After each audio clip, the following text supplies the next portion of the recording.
Welcome to the Quantum Healthy Podcast. I'm Andia, a licensed addiction counselor, and along with my co-host, Laura Kissman, a quantum nutritionist, we will be inviting expert scientists, clinicians, survivors, and thrivers to distill their pearls of wisdom attained from applying quantum biology to their fields of research and everyday lives. Our goal is to bring you easy to understand principles and practices about the study of light, water, and magnetism so you can take your health into your own hands.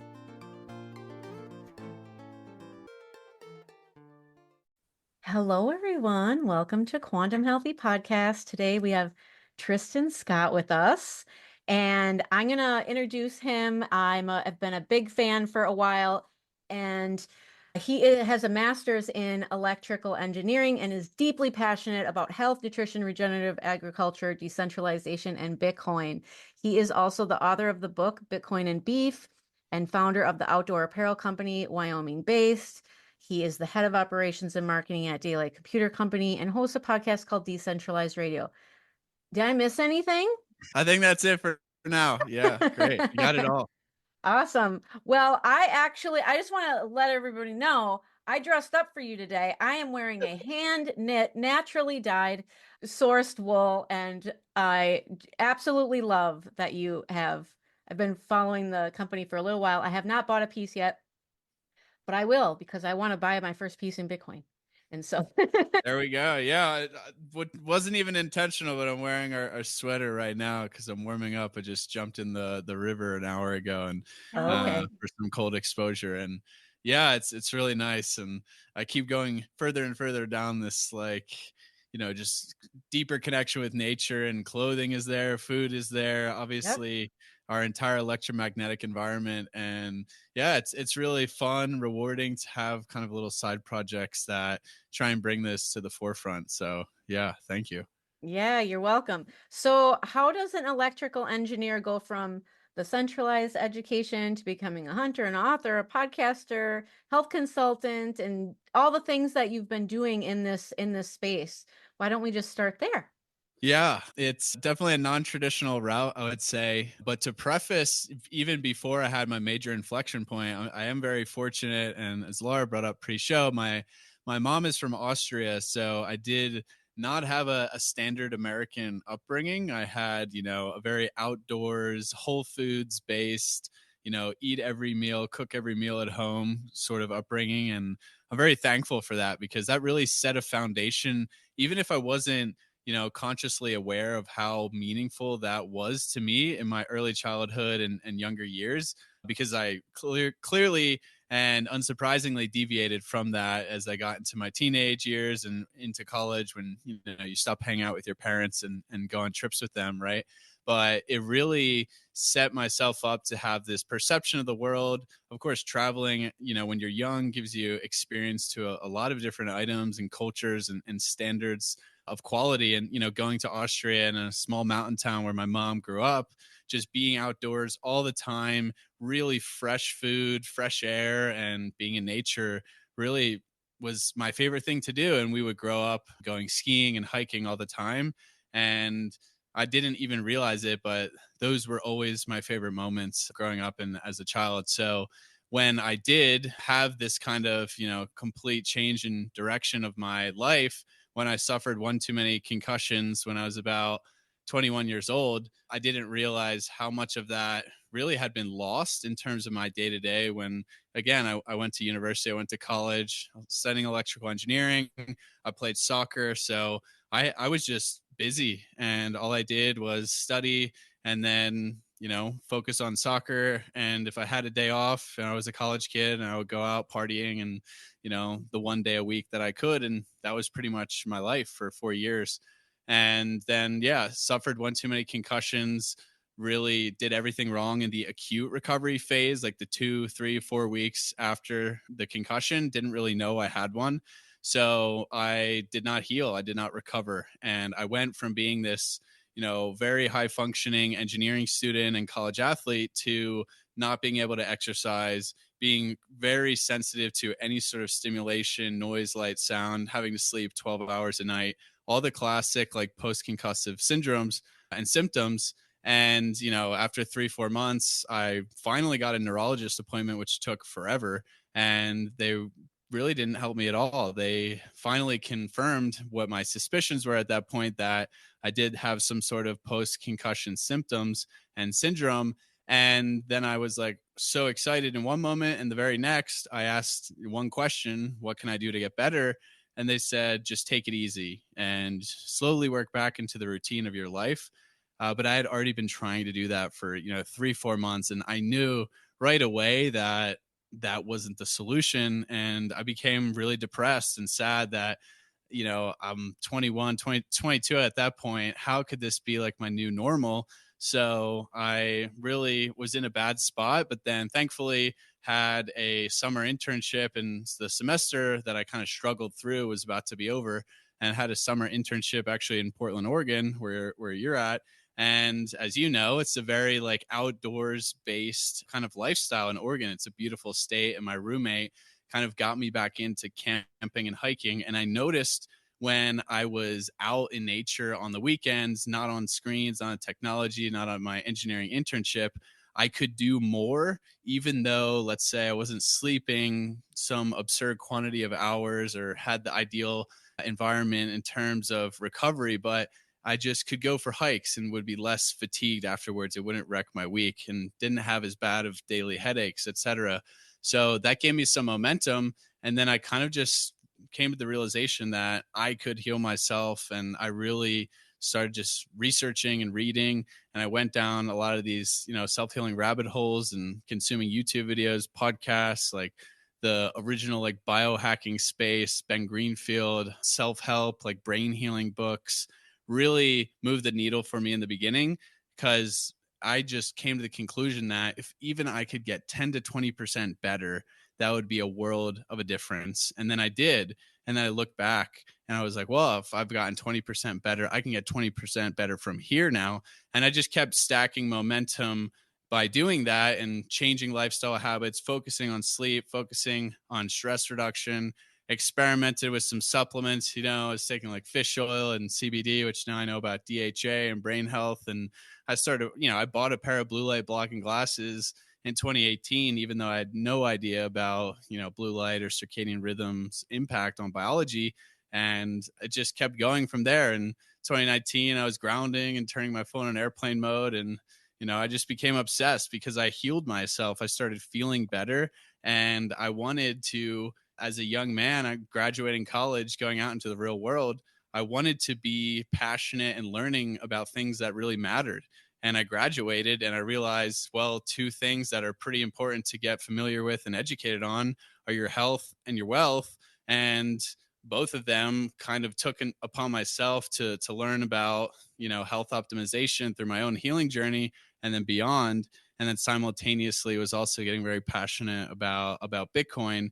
And then 2020, COVID happened, and I was primed to have that perspective and cemented my entire kind of just the way I was thinking about the world at the time, and, doubled down on both items, and really just decided to put myself out there on social media and continue to learn, and ended up writing a book and, meeting all these people. And then, of course, I came back eventually after I got very enamored by the food system and regenerative agriculture, and wrote my book about that and Bitcoin.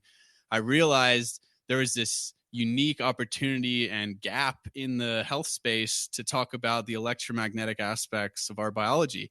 And I would hear and see posts and people talking about EMFs and, light, and talking about, frequency and wavelength, and, talking about pendants and weird things. And I kind of was like, these folks have no idea what they're talking about. Like, and I realized that there's a fundamental gap in the education around physics and all of these components in terms of the, a traditional medical schooling route and a traditional schooling route for anyone. Like, physics was optional where I grew up. I took it, of course, but most people don't understand the basic fundamentals. And I was quickly realizing that I had this opportunity to kind of go deeper on all the things I knew about.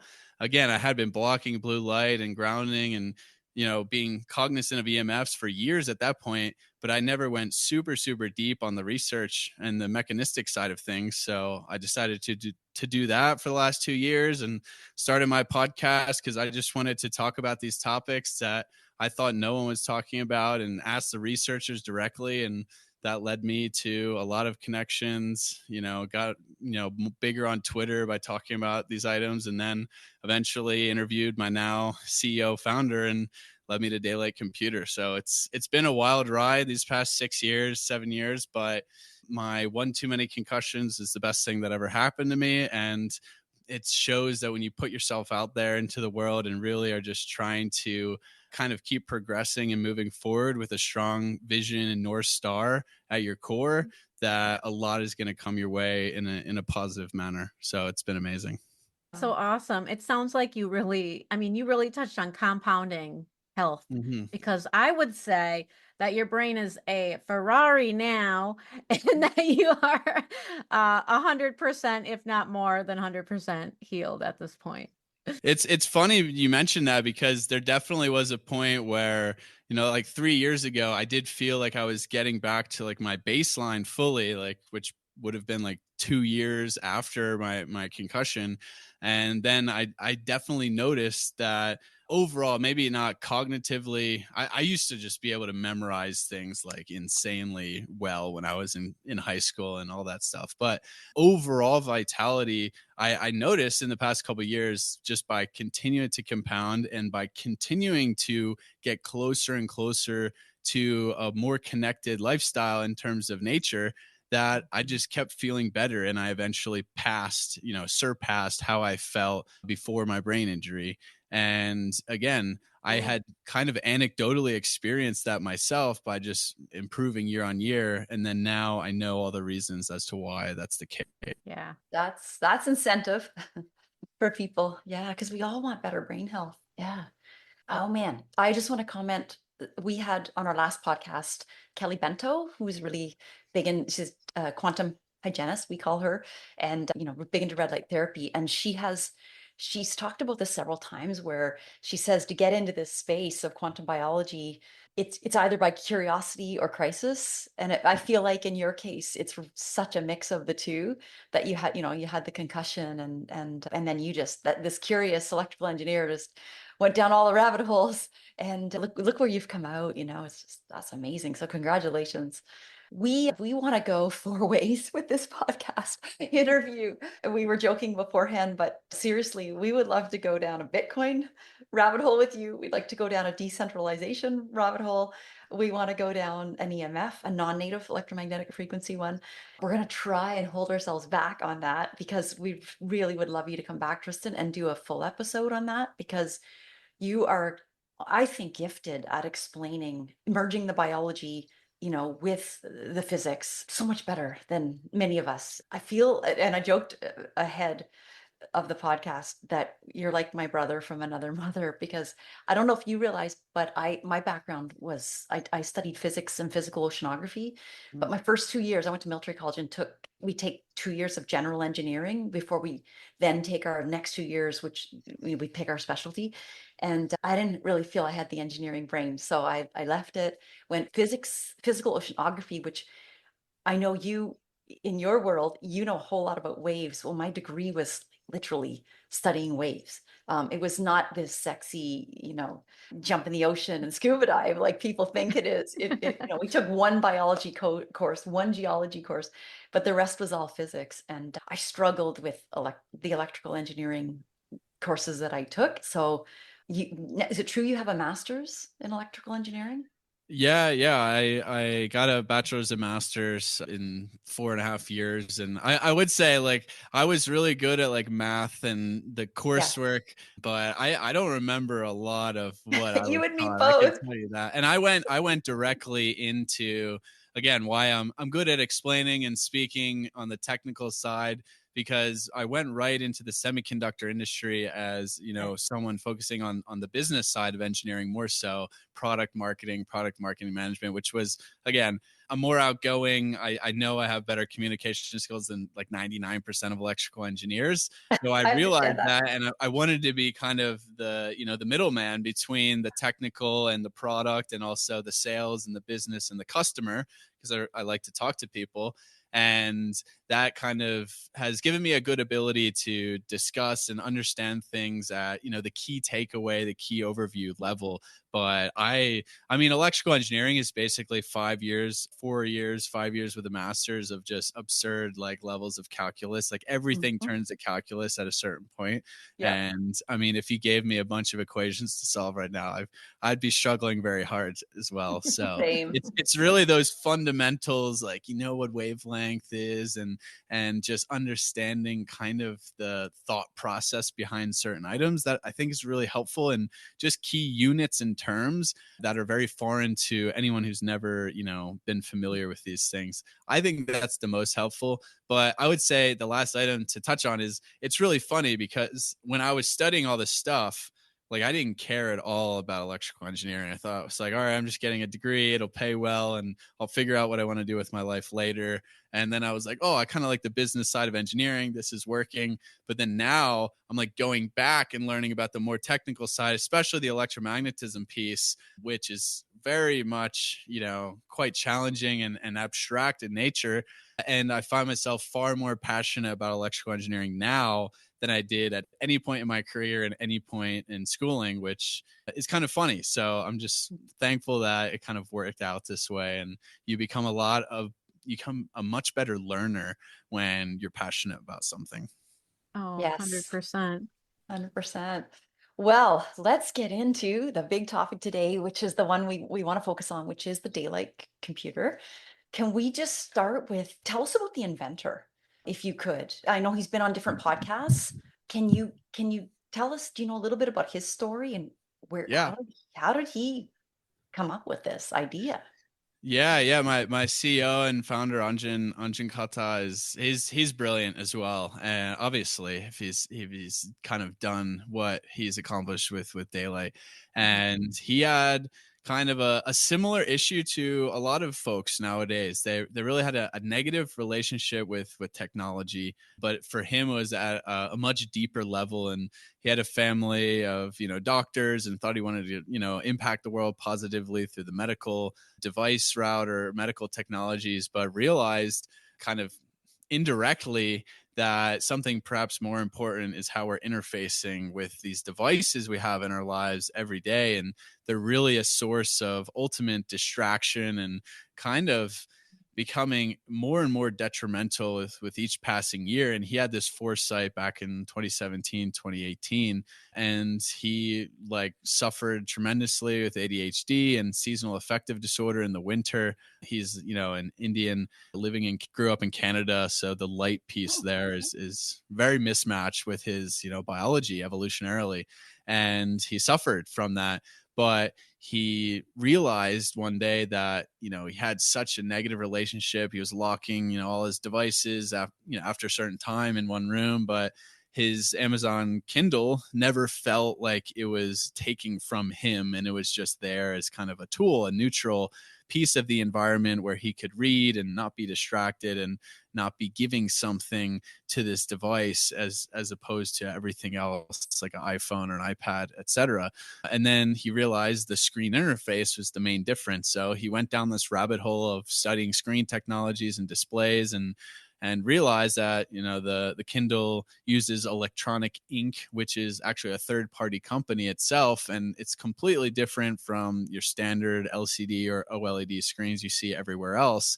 But they had this kind of limit in terms of what it could be used for, because the refresh rate is too slow to be used for anything really aside from note taking and reading. And that's why a Kindle has never been anything more, and the e-reader market has only stayed as e-readers instead of, e-paper tablets or e-paper computers.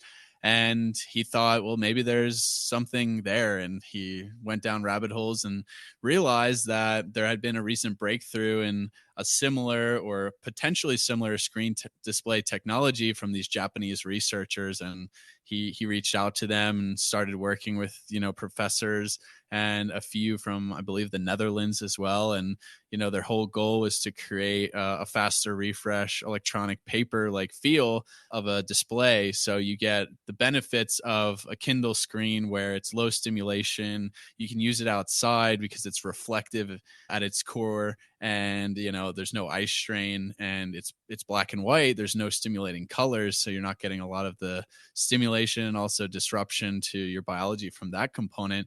And simultaneously, his father is like a big like Jack Kruse follower and preacher of like all of these kind of health tenets. And so he was very much aware of circadian rhythm and circadian health at the same time, or at some point in the journey. I don't know exactly when. And yeah, he developed a prototype with these professors, and it took a few years, and then in, I believe, 2020, 2021, just spent all of his time trying to convince manufacturers to give him a chance. And he has a pretty crazy story where he was in Japan like multiple times and was just trying his best to get in front of someone important enough to like convince their company to give them a chance. And he had a few really like extremely like 1 in a million chances happen to actually get in front of the right person, who happened to be connected to the professor that he was working with. I believe the executive at the company may have also been a professor at that university, if I remember correctly. So it's just a serendipitous story, but also is like meant to be. And eventually he got the contracts down, and simultaneously is raising money in Silicon Valley from angel investors who have enough money and want to invest in healthier technology for the future, because they've worked in this space for decades and made their money and millions there. But they realize that the whole industry is centered around more screen time, more stimulation, as opposed to really being focused around productivity and getting the most out of humans cognitively from an output perspective, and just being a tool instead of, what I like to say is like a portal. So he just kept going, and it's 5 years. The company has existed for 5 years. He started it 6 years ago, almost 6.5 years now. And it's just kind of had a lot of up and downs like every startup, but it's culminated in the right team. And again, I podcasted with him the first week of January of this year, after Dr. Kruse introduced us or told me about him. And halfway through the podcast, again, I had the foresight where I just left my electrical engineering job, in the semiconductor industry, and I was floating around consulting and, podcasting, but it was like, I feel like I have a lot more value to add to a really important mission. And I knew that my lifestyle was dialed in. This time last year, I eat the hyper local, most nutrient dense food. I get outside, I work outside, I'm grounded, I'm getting tons of sun, sleep's on point, but I'm just spending so much time on technology and, mitigating EMFs and mitigating artificial light. It's really a pain because there is no alternative at all to the current set of devices that we use. And every year that goes by, I can even remember in college, like, I was in college not too long ago, and it was not this pervasive. It really, I think, shifted during COVID, where we spend so much time, like the vast majority of our waking hours are spent staring at screens. And even when they're not directly in front of us and we're looking at them directly, they're there somewhere in a car. They're the navigation. Like, you're at a restaurant, there's a TV on, like they're quite literally everywhere.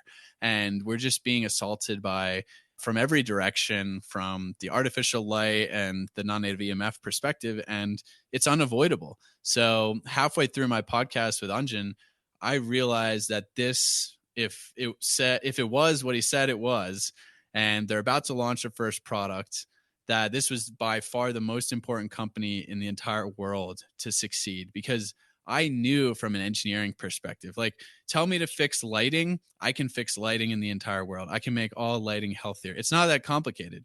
I could fix screens. Again, this stuff is solvable from an engineering perspective. Flicker, all these things. It's really not that complicated. EMFs, radio frequencies, that's a bit more complicated, but Yeah. it's still, once you acknowledge the problem exists, we can solve them. But the fact that someone had been working on this for 5-6 years already, I knew the barrier to entry because I worked in the semiconductor industry, electronics. Like, if you're a low volume, small guy, nobody cares about you. You're going to get ripped off. Like, making it in this sort of space in hardware, in electronics, consumer electronics especially. I mean, think of how many new like companies have come out in the past 10 years in this realm. Almost none, like no household names really. Maybe, like Remarkable has done really well. And that's, again, similar type feel, but it's also Apple, it's also Google, Samsung, and that's the core. And that's like so centralized, so top heavy in terms of the industry. So my biggest like wow factor was the fact that, he was already going to market in a matter of months with his first product. And the whole tenant was built around healthier technology, a circadian friendly screen. And the starting point to what he was saying is, we want to become this generation's Apple, but centered around health, wellness, and productivity. So I dropped literally everything I was doing. I had a call with him the next day and was like, I'm going to work for you. Like, you don't have a choice. And I know I have the skill set. I know I have the network and the passion to make this a success and drive this to where it needs to go. And we're going to change millions of lives and do this thing. So yeah, it's been an incredible year. I You was bet going you to are. ask you how you got that job, and you just nailed it. Awesome. I love that story. Oh my gosh. Can't make it up, That's why you need to trust, because there was a point where I left my engineering job in September and, I didn't know. I was actually about to work for a Bitcoin company. I was simultaneously interviewing with Swan Bitcoin, which is an amazing company. But I was like, I don't want to manage IRAs and financial products. Like, if money, to me, money is easy. Like, buy Mhm. Bitcoin and do what you can and have side hustles and all that and know about the money being broken. But I don't want to sell financial products. And I have all this Yeah. knowledge in the health and electromagnetic space of thought. So yeah, worked Yeah. out. Trust the process. Yeah. You kind of touched on, how technology ruins health, but I think some, our audience does have some knowledge around blue light toxicity and, what this is doing to our health, but I'd love for you to explain it. And also, I I can't remember if I told you this at the beginning, Tristan, before we were recording. I have a background in addiction. I'm a licensed addiction counselor, and there you actually on your podcast, you have, I can't even remember what it's a commercial for, but it's you speaking. And I heard it, a long time ago, and I knew blue light was addictive, but the way it comes out of your mouth, you're like, and blue light is addictive by design. You say it just like that. And that stuck with me like for a long time, just the way you say it. Because it's true, it is addictive by design. And we need to say it that in that way. Because I think a lot of people don't realize that it is. And we don't have to go like down, like an MK Ultra rabbit hole or anything like that. But We like could. touching touching on the addiction piece would be helpful too for our listeners. Yeah. And honestly, I'm not really a huge fan of going super conspiracy theory because I don't even think it matters. Like, No. we're here. It's clear that they're, designing these things to be addictive and hyper stimulating and the best, visual experience. And again, that the best visual experience comes along with like this high level of isolated blue light and, addictive nature, that it's all synergistic and synonymous really. So it doesn't even matter if there's like a deeper kind of narrative at play, because that's the reality and they at least know that that's the truth. Like, everyone's in agreement that the entire business model of big tech is to get you on screens longer, get kids on screens earlier so that they're using devices for their entire life. Like, that's I think agreed upon. And Wow. it's something that is really, just a byproduct, I think, of technological evolution, but also realizing that light can be such a stimulation in terms of an input signal to our biology, right? And the thing I like to compare everything to and go around to conferences, this landed pretty well, is it's quite literally like a thing about a Las Vegas casino. It completely devoid of natural light. You have all these bright flashing lights everywhere. You have other, addictive substances like alcohol that they give you for free. And, if girls walking around with barely any clothes on. And then you have the game itself. So most people, most parents, most, consumers think the root of the problem is really in the game or in the video or the TikTok or the YouTube channel. But that's only one piece. It's really the entire environment that is making us so much more susceptible to falling prey to pulling the slots constantly and desensitizing our dopamine from so many perspectives. And it's the same thing with your screens and your technology. It's keeping you inside, so it's devoid of natural light, just like a casino. And then you're getting a screen that is extremely high in, blue light, which is far more stimulatory, and also flickering, which is another stressor. And it's devoid of the balancing wavelengths in the infrared and the red spectrum as well. And overall, it's a very unbalanced spectrum completely. And then we have, of course, the software interface as well, the notifications, which was just, coming up from my phone here, the tabs, the content itself, the 30-second videos, the framing in and framing out, all that stuff. But if you get rid of all of that, in terms of the hardware interface, if you have a monochrome, a black and white screen, you're going to be a lot less, likely to be doom scrolling or to be just on the device, constantly like falling down these unproductive rabbit holes. And then let's say it's black and white and you bring it outside and you have natural sunlight, we're going to be even less likely to kind of fall prey to these dopamine traps and desensitizing your receptors and your reward system. So it's the entire environment that big tech companies have kind of maybe inadvertently or maybe purposefully created that's detaching us from reality. It's detaching us from the environment that we're meant to be living in and taking as input signals. And that's really making us the ultimate victim and the highest, retention user in terms of the artificial environment that they want us to be in. So I think that's something that, and maybe people think that's obvious, but for me, I think there's a lot more there because it's not always kind of dawned on like the hardware interface, the screen itself, and the light itself. And it's always coming down to the content or the software. But I can tell you for sure, if you're scrolling on Twitter and it's black and white and you're outside, you feel like you're reading a newspaper as opposed to just being like sucked into this, very stimulatory kind of news feed or hyperbolic interactions. Yeah. Yeah. I feel like with the social media, like the likes, the comments, all those things to a gambler is the unexpected, whenever the unexpected is going to come, which is that win.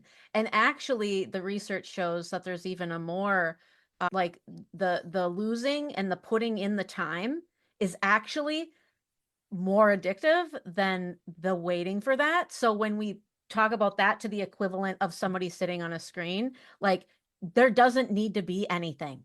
Like it's just that stimulant coming, that blue light. And also there's just in the last, so in 2015, there was 23.2 million people that had a diagnosed substance use disorder. And they normally don't do these research studies. Like they usually they're like a decade apart, but because of COVID, we had one. And just in that short amount of time, which was like a 5 or 6 year time span, it is jumped to over 46 million. So what explains that? Like, I know that it's a light story. I know that it has to do with this. So when you say that this computer is going to save a lot of people's lives, it's going to do that like plus it's going to go beyond, and there's Yeah. so many Yeah. people that need it. And we're at like, a breaking point, right? Like our bodies are very resilient, but we're just, we're pouring it on with toxins from every direction. And you're seeing that, right? You're seeing the repercussions, and you can pull Mhm. the same statistics from 2013, which, is where that smartphone era like took off, and especially children and teenagers, mental health and suicide rates and depression across the board. And that's where I'm really passionate about, because, you can say what you will about the adult generation and everything. And a lot of us, I was lucky to not grow up on a smartphone. I was like the last, years of, I think I left high school right as I got my first smartphone. And it really is completely different when you grow up just using this technology. And we know from just knowledge of electromagnetism and how it's affecting children, they're far more susceptible, like not even like twice as much, three times as much, like depending on their age. Young infants and 2-year-olds, 3-year-olds could be 50, 100 times more susceptible because Oh, they're wow. smaller body size and they're developing biology. And Yep. that is really setting us up for failure in the next generation. So that's where we think we can have the biggest impact. We know we can have the biggest impact if every parent realizes there's a healthier alternative. And schools are one-to-one learning. Again, this is a relatively new thing since COVID. We just all shifted to one-to-one learning and screens. And don't get me wrong, you can be very productive and you have the world's universe's knowledge at your fingertips. But at the same time, we've never been, more distracted, more stimulated, and kind of have worse mental, cognitive, physical health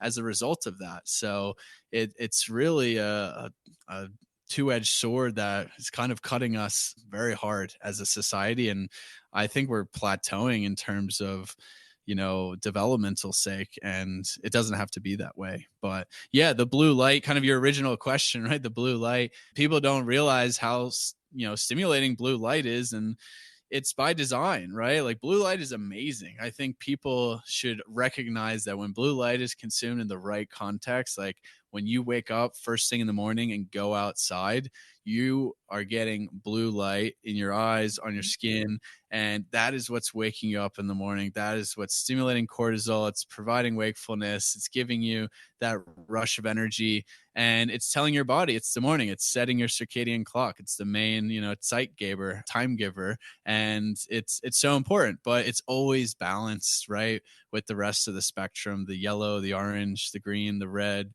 and most importantly, infrared, which is the majority of the sunlight spectrum. So you're never Yep. getting blue without the red and infrared.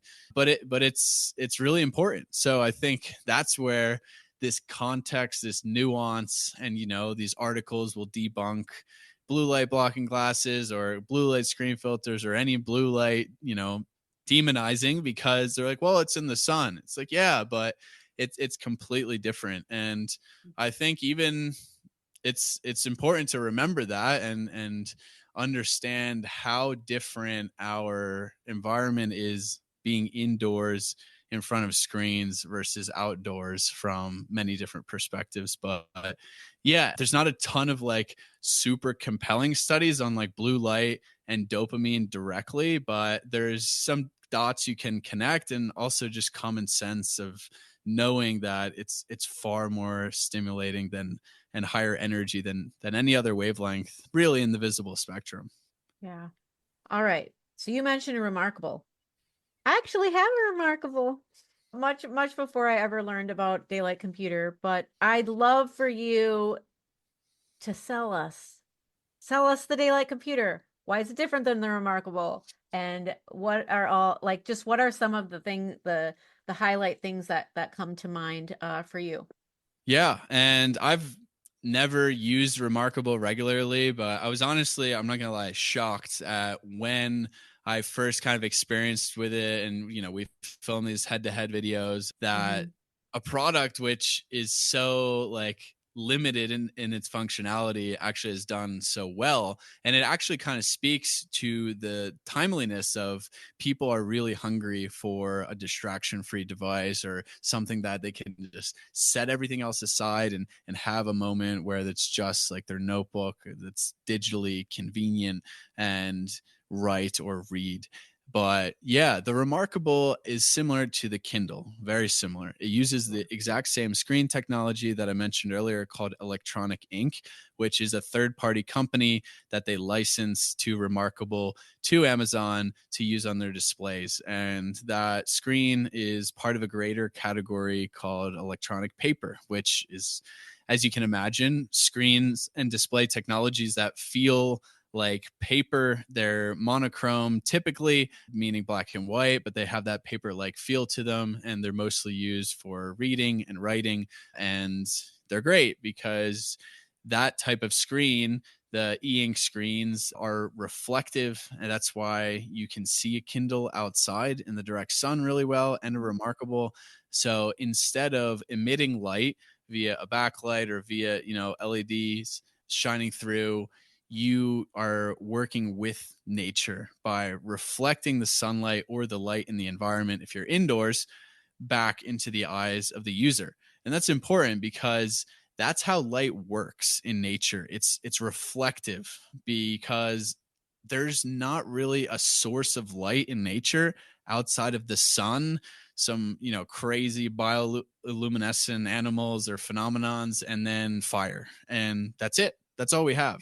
Everything else, the pine trees outside my house, the brown grass now, it's reflecting light from the sun. So plants are green because they absorb everything else and then they reflect green. They also reflect infrared light as well, as we know, but Yeah. it's how it works in nature. So the reflective e-ink screens are amazing because that's how nature works. It's a much more natural experience than what are you consuming when you're outside? You're consuming continuous, no flicker happening from sunlight, and then you're getting outside, of course, and the battery life's incredible because you don't have, LEDs to power, which consume a lot of the battery and all these limitations. And you don't have to bring a charging cable. It doesn't overheat as much because you're not driving these LEDs with a lot of power. And you can read outside on the beach. Your your Remarkable lasts like days. And it's amazing. And, some of them have backlights. The Remarkable 1 and 2 do not have a backlight. I think their new product does, but it's typically really nice because you're just eye strain free pretty much and able to use it outside and just have this distraction free experience. So they marketed everything to knowledge workers and really deep work, and it's done really well. But if you try to do anything outside of taking notes and like reading, even if you try and zoom in and out on a PDF, that it's a really bad experience because the refresh rate is horrible. It's like Yep. 2 to 6 frames per second, and it'll be super laggy. Like you can't go on the internet and just load a page on any of these products. It'll take a full like 3 to 4 seconds, which in 2004 maybe would have been okay, but in 2024 that's like unacceptable, right? We need immediate refresh rates, immediate download speeds, and that's what we're used to. And we're throughputing a lot more data now than we were back then as well. So that's where these products fall short, and that's why, as I mentioned, they've stayed as e-readers and note takers, digital note takers, and that's it. So where the daylight computer is different is, and again, these were inspirations for Anjun, for us. Like we love them, and we're happy they exist because we think that's like a major stepping stone and still a useful product. But we want to have that type of interaction and send emails and go on Twitter or just research, a vacation or research the weather. I don't know, whatever. Google Docs, typing. You could do all of that on a similar with our display technology. So our display technology is called Live Paper. It is not e-ink at all. It's actually LCD based, but it is reflective at its core. So you still get the benefits of using it outside because it's a reflective screen. So during the day, you can go outside and use it in the direct sun. The battery life is also incredible. And, it's not going to overheat as easily as well, which is really nice because my MacBook will quite literally implode if it's sunny and 70 degrees or warmer. So that's not great. And at nighttime, we thought, how do we make the nighttime experience the best as well? And that's where the real like customization and creativity came, because we custom made a backlight to be 100% blue light free if you toggle it to full amber mode, and also redesign the circuitry to control the LEDs to have zero flicker, which is, my opinion, the most underrated negative stressor in our environment is flicker. And people don't realize that all LEDs pretty much are flickering, fluorescence as well, for different reasons. But just because of a pure electronic design standard called pulse width modulation control of LEDs, especially when you're changing brightness, is the reason for that. And you could take a slow motion video or just a picture of any screen and you see the distortions, and kind of that's basically capturing flicker in real time, because these LEDs are changing in amplitude hundreds or potentially thousands of times a second, which you can't visually perceive, but your brain can. And it's a major stressor, and pretty much agreed upon in engineering and in scientific literature, saying that flickering lights causes, anxiety, it causes epileptic episodes potentially, and then most importantly, eye strain, migraines, and tremendously can aggravate symptoms of autism, which is a whole nother major important audience in the neurodivergent space that is growing at a scary rate. But we decided to just get rid of that because we don't need it. It's an engineering change, and we decided to design and prioritize that. So our backlight is zero flicker, can have zero blue light, and it has a broad spectrum of light. So this is where your audience will understand. If you're wearing blue light blockers, if you use F-Lux, Iris, or just your iPhone or MacBook screen filters, you can get rid of all the blue light. Yeah, but you have to turn it on full red mode to do that. And then guess what? You can't even see anything when you do that, right? Like, it's a So terrible true. visual experience. It, And it's straight it up is. dangerous in certain scenarios. And then you're also doing nothing to the flicker because you're not changing any of this at a hardware level. So we have the luxury to change these things at the hardware level. And what we decided is an amber spectrum of light, which has a tiny bit of green, more yellow, a lot of orange, amber, red will be a much better visual experience. And then you can actually have it on very low brightness. So the thing that people don't realize about disrupting circadian rhythm, disrupting melatonin, is it's not just blue light is like, the end all be all. And blue light is like, one photon of blue light is going to disrupt your circadian rhythm and no other light is going to do anything else. It's not true at all. It's all about the intensity and the spectrum as kind of a combination.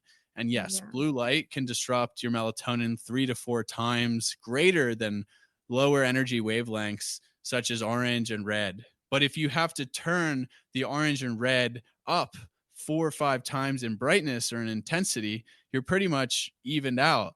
And the hard thing that no one realizes is our eyes are actually designed to be far less sensitive to red light and longer wavelengths. They're far more sensitive to like a green and yellow at nighttime. And if you sprinkle in just a tiny, tiny bit of green and more yellow, you will actually perceive the light to be brighter, even though the actual brightness and intensity is, equivalent to, say, something at the same level in a pure red wavelength. And that's important. And guess what? There's no red isolated light in nature. It doesn't exist. There's no isolated light in nature at all. And what I mentioned earlier is there's only the sun and there's only, fire as pure like emission sources of light. Like, yes, like plants are green and they're emitting like a very basic, green spectrum, but they're only green when the sun is out, and then you get a full spectrum of light. If you look at the spectrum of fire and a candle, you get everything from green, and you probably even get a tiny, tiny bit of blue, depending on the, intensity and temperature of the fire. And you get more yellow, more orange, more red, and a ton of infrared. So our spectrum is like the first half of fire. And on the next generation products, we want to add infrared LEDs in there to really make it like a campfire spectrum so that you can really get the best potential version of light at night, which is the least disruptive to your biology and your sleep, which we know, especially today, as I mentioned, we're being attacked by all these toxins from all these different directions. Sleep has never been more important because that's when you restore and repair from the day's cellular damage. And that is, the item that we're really failing at doing in today's world with all of these, artificial lights and artificial electromagnetic inputs and highly, stimulating devices that we're staring at to and past, proper bedtime.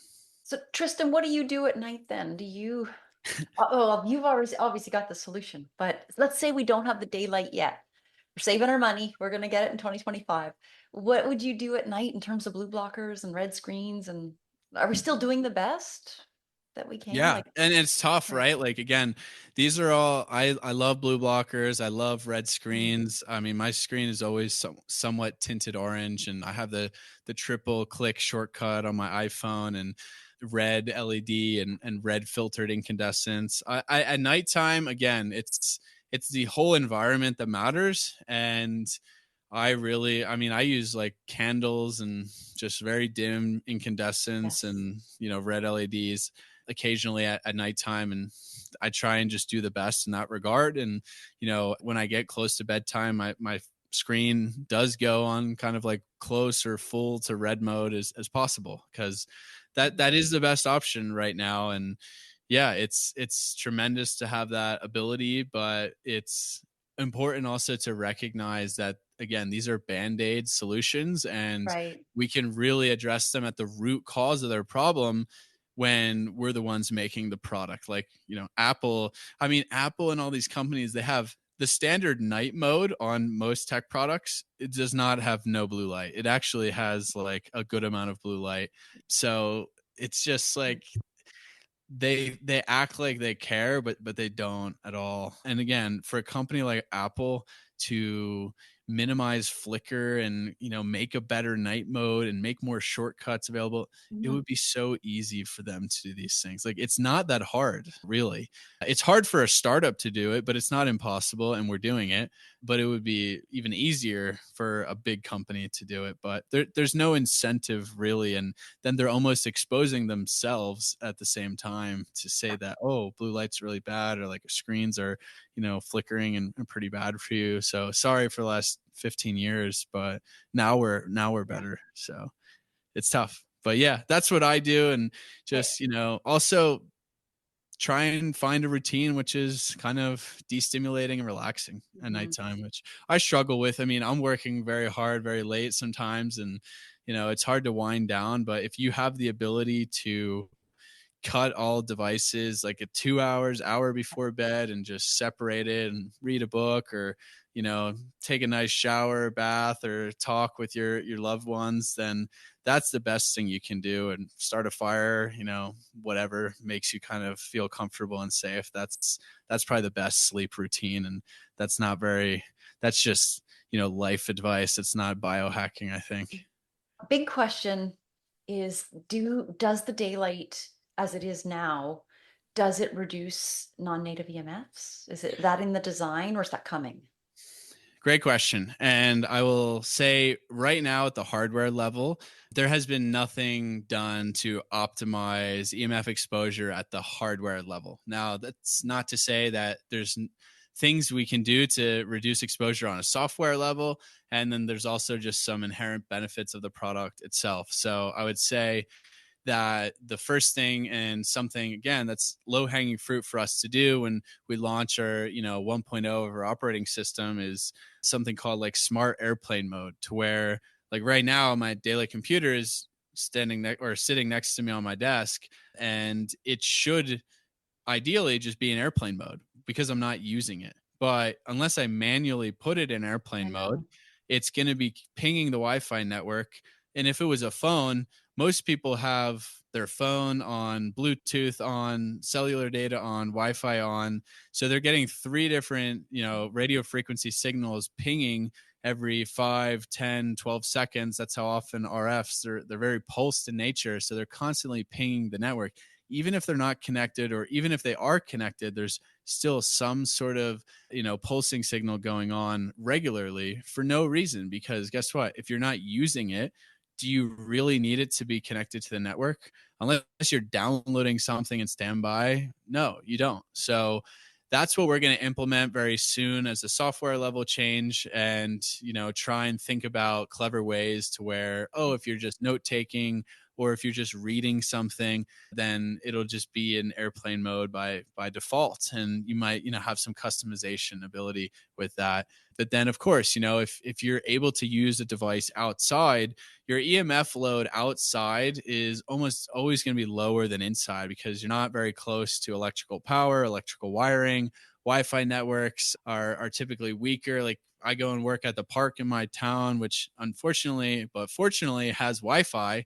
So it's good if you take advantage of it. It's not if you're just like, without consent getting hit by Wi-Fi. But in general, it's way, way lower intensity than if I sit in a coffee shop where 20 other people are working, or if I'm in an office setting, or I'm at my house with all this electrical power and lighting and all of that as well. So that's another angle. And then, we technically have a weaker Wi-Fi chip. So I think the signal may be not as strong at certain distances. But what's really exciting for me, being a major, part of the future of daylight, is that we really started with the screen and the light, the visible light component. We think that, again, it's the lowest hanging fruit. It's pretty easy to solve it. But now what I like to think about is, how do we solve wireless technology? How do we make radio frequencies not be so detrimental? Or is there a solution? Hardwiring is great. I actually, I'm hardwiring my computer right now, and I have like an Ethernet splitter and all this stuff, but it's a lot of work. It's very inconvenient. I mean, even like setting up your internet to be hardwired, it's a pain. And we live very kind of mobile lifestyles to where it's probably not realistic for most people. So is there something in between, or is there a version of wireless technology that is less detrimental? And I don't know the answer to that. I would like to think that at worst case, we could do a better job of, shielding and filtering out various frequencies inside a consumer electronic product, and, maybe having a more targeted radio frequency Wi-Fi signal going out. But maybe there's something even more there. So that's where I get really excited, because this is like uncharted territories. And I would say anyone who is listening to this, or anyone in your network, if you're an electronics engineer or a radio frequency, any experience in RF antenna design, like, hit me up. Like, let's talk, let's brainstorm. I want to hear all the ideas. I have a lot of them about how we could potentially make a tech device much safer. And, one idea, again, just off the bat, is, you could put a sensor on the product to where, if it senses it's within an inch of your body, it just turns off all RF outputs, or it just goes dead completely, or with just a standby current or power on or standby, right? There's so many things you can do. And I want people to also understand that your phone is not just bad because of radio frequencies. There is so many different frequencies, EMFs coming from your phone. There's static magnetic fields, there's power supplies, there's microprocessors switching at, frequencies in the radio frequency range. There's obviously a cell chip, there's a Wi-Fi chip, there's a Bluetooth component. There is a lot. And if we can even bring down that by, 50%, then that could help a lot of people without them ever having an idea. And that's kind of the goal. Are you hinting that daylight's going to be doing a cell phone in the future? Definitely. Yeah, absolutely. Yeah. Okay. It's not going to be next year or this year, but it's certainly the next, product on the roadmap, maybe a V2 of the tablet form factor, and then a phone. But it's certainly the most requested item. It's what I want very badly, personally. And but I think something we also need to consider is that the right way forward? Like, I was thinking about today, I think the smartphone form factor is the absolute worst for human interactions. It's the most prone to like addicting you to whatever you're doing or sucking you in because it's just so convenient. And I was like, I have a MacBook, I have my daylight computer, like, do I really need a smartphone? I actually don't think I do. All I need it for is to occasionally call like a business for like delivering my vanity or texting my dad. I get to text my dad on WhatsApp, which I can do on my computer or my daylight computer. And then I was like, well, maybe, oh, I really just like it to take like a video or a picture of No. stuff when I'm out. But I don't need a smartphone to do that. And I don't need a smartphone to call like a random business. I could have a regular phone for that. So A something that VoIP phone. Anjan has brought up, he's like, what if you just had like a tablet, a laptop, and a watch or something, right? Like, or a new device that is just more synergistic. And I think that's what we need to make sure we check ourselves on, is not just to fall into the same exact holes and cookie cutter approach that the current tech companies have, because it may not be the best way forward. And there's a lot happening with productivity and AI and language models accelerating just what makes sense from a learning and access to information perspective. So who knows? But as of right now, I don't think that stuff will change that rapidly. So we probably will definitely do a phone in the next 2 to 3 years. Arthur Furstenberg, he'd be proud of your thought process on that, because he really feels cell phones are killing the world. They're bad. Yeah. Really. Arthur is cool. I would like to connect with him, but I always tell people just, an EMF tidbit is like, you can freak out about your entire environment, but your cell phone is like 90% of like your exposure. And it's not even close. If you change the way you interact with your cell phone, that is by far the biggest lever to pull. We're going to bring you back. Yeah, we'll bring you back and really talk about that and flesh that out. What are the products that you offer right now, that so people know? What do you have? Yeah, so right now we just have the Daylight Computer 1, which lighting angle is kind of tough here as the sun is starting to set in Wyoming, but it's a tablet form factor, 10.5 inch screen. And yeah, it's what we started with. So we started with a tablet because it's kind of the most versatile. It's the easiest from a design perspective. We can go smaller and, add a cell chip in the future, do a phone. We can go bigger, do a monitor. We can add a keyboard, do a laptop. But the tablet's nice because, again, that whole space of like e-readers is almost all tablets, and it's great for note taking. It's the best form factor for reading and note taking. And then it's versatile. Like, you can text on it, messaging. I do a lot of messaging on there, and then you could connect to keyboard. So it has a USB-C port. So if you're cognizant of EMFs, you can hardwire in a keyboard and get a multi-port adapter and keyboard, stand, mouse setup, and it works really well. I love it for writing, actually. I mean, most of the work I do is like spreadsheets and Google Docs and emails and social media. So I can actually do a ton of my work on the Daylight Computer, and I really think it's a game changer for first thing in the morning when you're first getting online, and then of course right before bed, if of course you're tied to your current device suite. But yeah, it's been out since May, and we sold out kind of 4 weeks after we launched, 5 weeks after we launched. We had a little flash sale for Black Friday, and now we're back to only taking $100 deposits. I don't know when this podcast will come out, but we're hoping to be back on like full priced pre-order sale sometime in the new year, and mid to late January. So yeah, it's quite incredible, the response that we've had. And yeah, we're just getting started. So I think I never had a tablet before, and I am very thankful that I have a Daylight Computer in my routine. I take all my notes during meetings on it. I send emails on it. I go on WhatsApp, Slack, Twitter.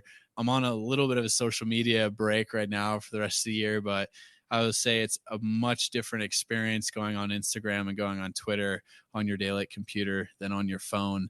And that's powerful. Yeah, absolutely. What's your role with the company? Tristan? Right now, I'm head of operations and marketing. So I'm doing Wow. a lot of different things, but it's fun. It's a good time. Wow, congratulations. My goodness. Awesome. Yeah. Okay, well, we are at our time, and I want to ask you our signature question before we wrap up and thank you.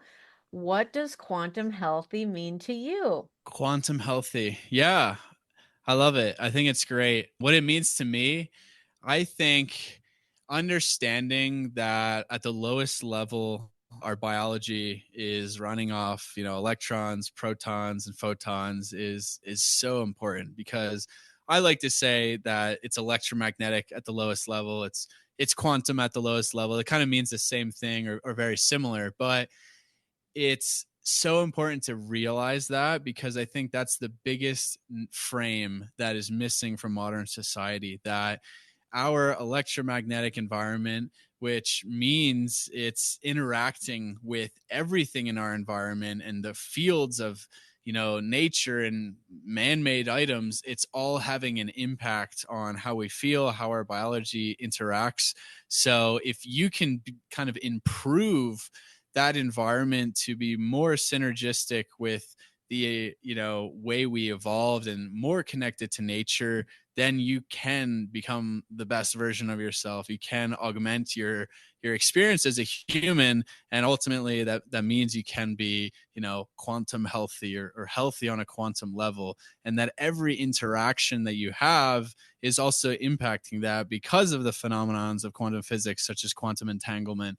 And that's something I've really realized, is that when you put something out there in the world and you truly believe in it, and the energy you bring to the world every day with the people you meet and interact with, like, that is what you get back from the universe, from the world. And if you just think about that frame, no matter what you're doing or where you're at in your journey, you will make progress, and you will be far happier with your experience on this planet, because that's the way energy flows in the world and, yeah, in the universe. Awesome. Thank you. That was epic. Answer. That was an epic answer. Oh my gosh. I was taking notes like crazy. That's a good one. Thank you both so much. Oh gosh. Okay, your offerings, just to make sure we cover. Did we mention this, that you're actually wearing the sweater? You have a business, right? Wyoming. Yeah, Wyoming based. Yeah, Okay. we can rattle off a few things, but yeah, Wyoming based. You can 100% wool beanies, sweaters. We have organic cotton hats too. Gonna try and come out more slowly over the next year, but love the beanie and the sweater. I pretty much live in this in the winter. That's wyomingbased.com. Daylightcomputer.com is our website. We're at Daylight Co on socials, so we're very active on socials. Any questions you have, feel free to DM us, or if you have any questions, you want to reach out, you're interested in brainstorming ideas or anything, podcasts, any type of partnership, hello@Daylight Computer is the best email. And then my personal socials, Tristan, or at Tristan_health on Instagram, and at Bitcoin and _beef on Twitter. Okay, and you mentioning beef, just quickly, you have a book, right? And should I buy this book for my husband for Christmas? Yeah. I think I lowered the price on Amazon. If not, I'll have to Okay. double check that. But yeah, it's called Bitcoin and Beef on Amazon. It's, Yeah. in my opinion, a great overview, introductory kind of lens into both Bitcoin and the issues with our food and financial systems, and why everything kind of comes back to money. And it's crazy that I wrote that 3 years ago, because now it all seems to be even more true and even more known about, which is amazing. So again, like, you put it out there and things start to happen. So I think it's a great intro for a lot of people, especially if you know any farmers or ranchers. And I think we need to educate as many people about Bitcoin, and trying to get outside of the system as much as possible. Well, Tristan, it's my job to thank you. And I'll just start by saying, first of all, thank you for quantum entangling with us and this podcast, because we actually love your podcast, Decentralized Radio. And yeah, thank you for that podcast, because you've brought a lot of things to light.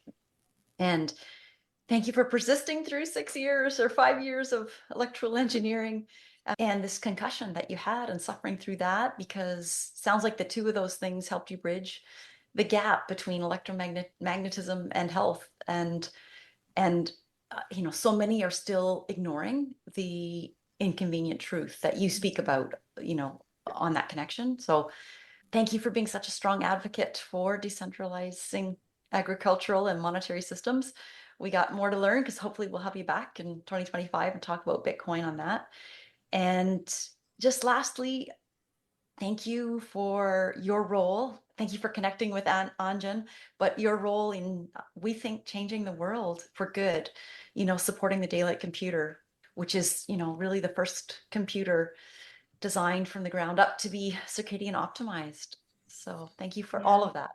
Thank you both. Really. I mean, it's always a pleasure to be able to speak what I'm passionate about, and you guys are doing an incredible job spreading this education and message to the world. And yeah, I'd be happy to come back and appreciate the opportunity to spread the message here.